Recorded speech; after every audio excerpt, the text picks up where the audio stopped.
When I was 13, I was running 3 lunchtime discos at school, raising money for the Old People's Christmas Fund. That's amazing. With 2 little little boxes, one at one end, one at another, and a liquid wheel projector and 2 lights. Within 3 months, we made 4 times as much as everybody else put together doing this.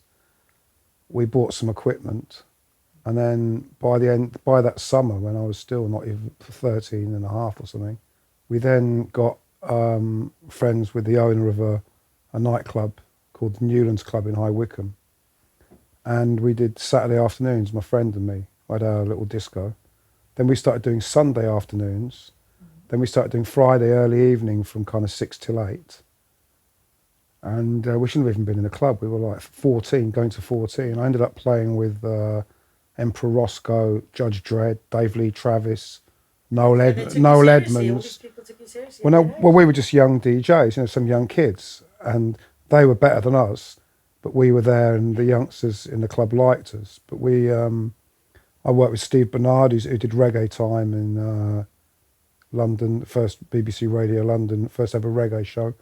Lots and lots of people I did gigs with there, all before I was 16. And then the club went bust because of one particularly hot summer.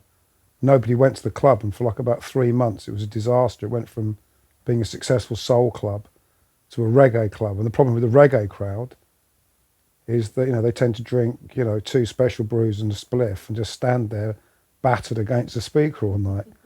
Whereas the soul boys, they would go in and drink 8 pints of lager, and, girlfriends would be drinking, baby sham, and that's how you make your money if you're running a club. You don't make it from reggae fans who have 1 beer all night.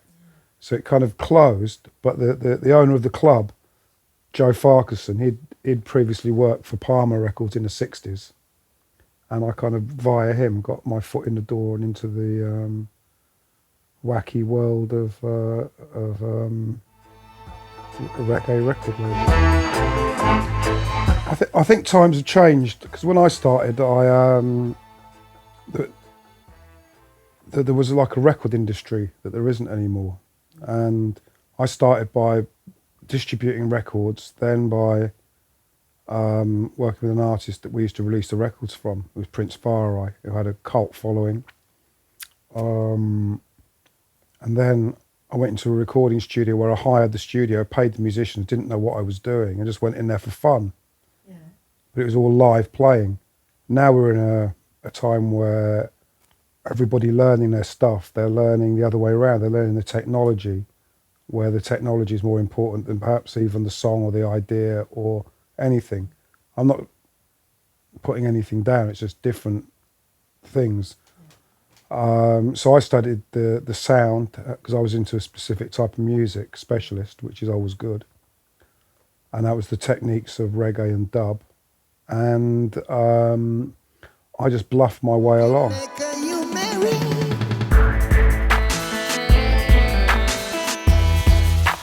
The first thing, I was a junior partner in a label called Carib Gems when I was 17. And I started my next label, Hit Run, when I was 19.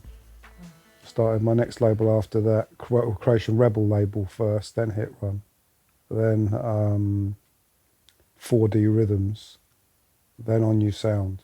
And then since then I started a label called Pressure Sounds, which is a reissue label of old reggae, and another little label called Soundboy. But I'm not involved in Pressure Sounds anymore, or any of the other labels have all kind of disappeared. But that one's still going, which is a very great, reissue label. And I've been involved in the releasing of, directly or indirectly, a lot of records. Yeah. But my main thing, issuing my own productions, has been the On New Sound label.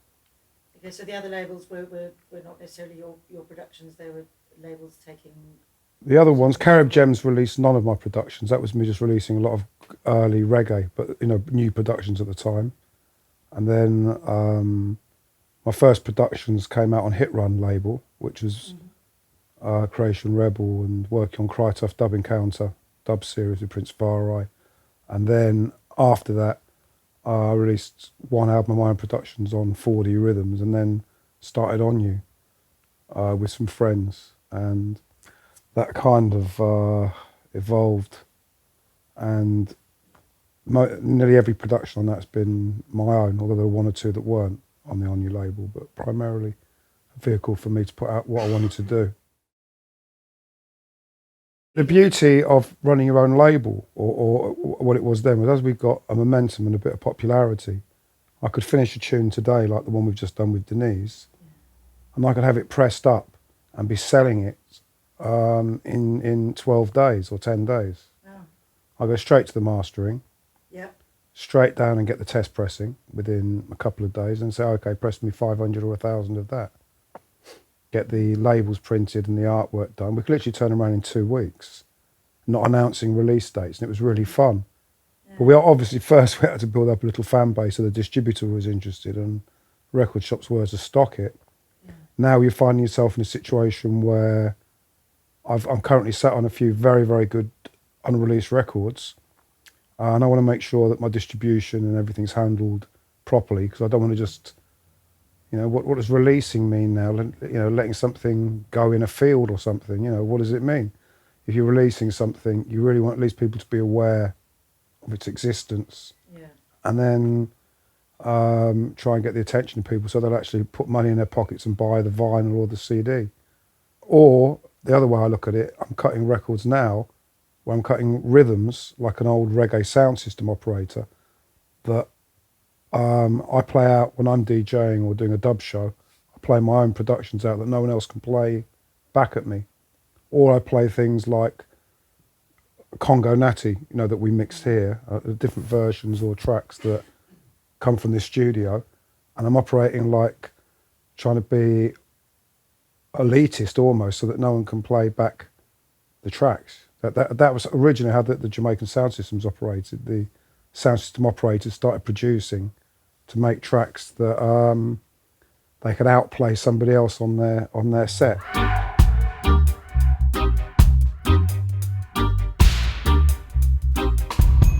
I started out DJing when I was 13, and I stopped DJing when I was 15, and I didn't DJ again until I was in my late 30s. Yeah, because what I did, I was going out doing live sound, and although I was playing music, we used to have events, so the evening would start, and from the minute doors opened to the minute they closed, we'd be playing our own music all night, exclusively. So we weren't DJing other people's stuff, or barely, unless it was a real special tune. And those nights, that was what I aimed for. We did that quite successfully for a while before things crumbled a bit. And then what happened was I'd be doing gigs with maybe Dub Syndicate, Lee Perry, Tackhead, Mark Stewart, whatever we had on the label. Akaboo, Gary Clayle, African Head Charge. Head Charge were doing gigs with me or without me, and we had the On You bands going out, which were promoting the records. So I'd be going and doing gigs to promote the records we were releasing, and not worrying too much about earning any money from it. Then, as it went on, people knew my name from the back of a sleeve, and eventually, I didn't put my first solo album out until maybe a decade ago. Which was called Never Trust a Hippie, and that was by default. Real World asked me to do some work, and I ended up making a record that was an Adrian Sherwood first solo album. Yeah. And it was where I called all the shots and made a record I wanted to make for myself. And from having my name on the back of a sleeve, it suddenly put my name on the front. Now, if you go and put now, live today, you could name a big producer, they wouldn't draw a crowd, because the ones who know that producer would be the people who read the back of a sleeve, and most people will only check the front. So by putting myself on the front of a sleeve, I'd been doing quite a few gigs to earn some cracker and money. I've been earning money by doing some gigs, but I've been taking with me maybe 2 singers and a percussionist, make it like an event. Yeah. But then I started more and more realising, well, if you're putting records out in your own name, it's time to start promoting yourself and trying to build your own career up as a DJ dub artist or whatever, because it was getting harder and harder to run a record label and survive off record sales. And being that I'm not particularly hit oriented, it was important for me to have, I can make money from doing remixes if I want to, which I don't really want to do anymore because I find it, the responsibility and the stress of it's too much. Producing I still like if it's the right thing, but I'd still prefer to be making records for myself, putting them out myself, or putting them out with somebody I know is going to do a good job, and then doing live shows. That's what my choice of action is at the moment.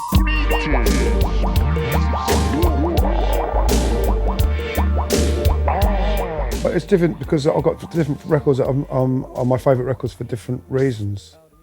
But I particularly like Bim Sherman's Miracle album, which is an acoustic album we made. We did a number of years ago because Bim died, and he was one of my favourite singers ever, and I brought him to England. I love that album. I still play that album, quite more than a lot, because I tend not to play them once they're made. After a while, I stop playing them. But that's a lovely album. But to be honest with you, I could probably list 20 or 25 of the albums I made that I'm really, really pleased with. The rest of them come down for various reasons why I'm not so proud of them. But I've got a long list of things I'm chuffed with. So that isn't being big-headed. I just think they're really good. Out here we are stoned, immaculate. I work with some people who are supposed to be really difficult. I've worked with some very interesting artists. I won't name any on film, but a lot. And I don't think it's never been a problem, because if it's worth it, you go on, unless they're actually rude or being an idiot, which I haven't experienced. I've experienced kind of very eccentric behaviours by people, or quite odd ones, but viva la difference, the kind of the funny. That's why you're in the entertainment business. You want characters.